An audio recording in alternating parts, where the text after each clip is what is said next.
Anda kembali menyaksikan Patroli bersama saya, Pratiwi Kusuma. Kita lanjutkan informasi di siang hari ini. Kasus kekerasan pada anak hingga berujung hilang nyawa masih saja terjadi. Di Banyuasin, Sumatera Selatan, seorang pria tega menganiaya anak tiri hingga tewas hanya karena korban sulit diberi makan.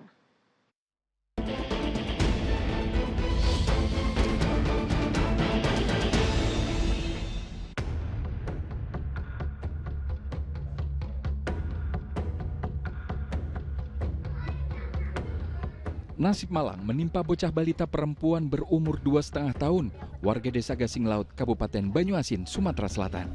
Bocah tak berdosa itu tewas setelah dianiaya ayah tirinya. Awalnya anak perempuan yang diasuh ibu kandung dan ayah tirinya itu disebut pihak keluarga tewas tenggelam. Namun ketika datang melayat, ayah kandung korban curiga ada banyak tanda kekerasan di tubuh putrinya.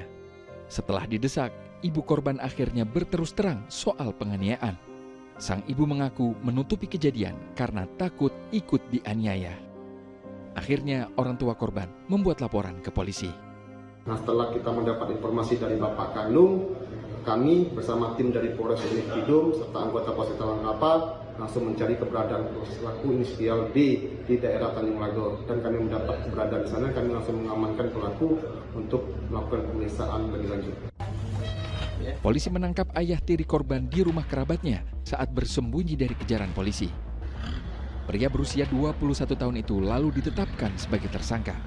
Kepada penyidik, tersangka mengaku penganiayaan yang dilakukan didasari kekesalannya pada korban yang sulit diberi makan.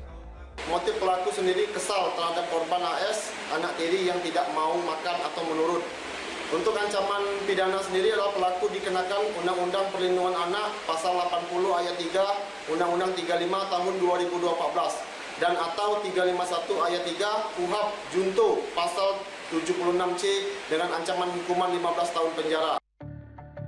Peristiwa bermula saat tersangka yang baru beberapa bulan menjadi suami siri ibu korban hendak menyuapi putri tirinya. Namun bocah berusia 2,5 tahun itu enggan makan, membuat tersangka naik pitam. Korban lantas dianiaya dengan tangan kosong. Melihat anak batita itu sudah tak sadarkan diri, sang ibu segera membawanya ke puskesmas ditemani tersangka. Namun dalam perjalanan, korban menghembuskan napas terakhirnya. Pelaku kemudian kabur dengan membawa pakaian milik korban yang disembunyikan di dalam ember. Belakangan terkuak pula, ibu korban kerap dianiaya. Begitupun kala peristiwa yang merenggut nyawa korban membuat sang ibu sempat takut untuk melaporkan tindak kekerasan yang dilakukan suami sirinya tersebut. Untuk ibu korban sering mendapatkan penganiayaan dari pelaku inisial D, di mana si ibu korban sering mengalami luka-luka di bagian tubuh, badan, dan menghadapi penganiayaan terhadap pelaku. Tersangka ditahan di Mapolsek Talang Kelapa dan dijerat pasal berlapis tentang pembunuhan dan Undang-Undang Perlindungan Anak.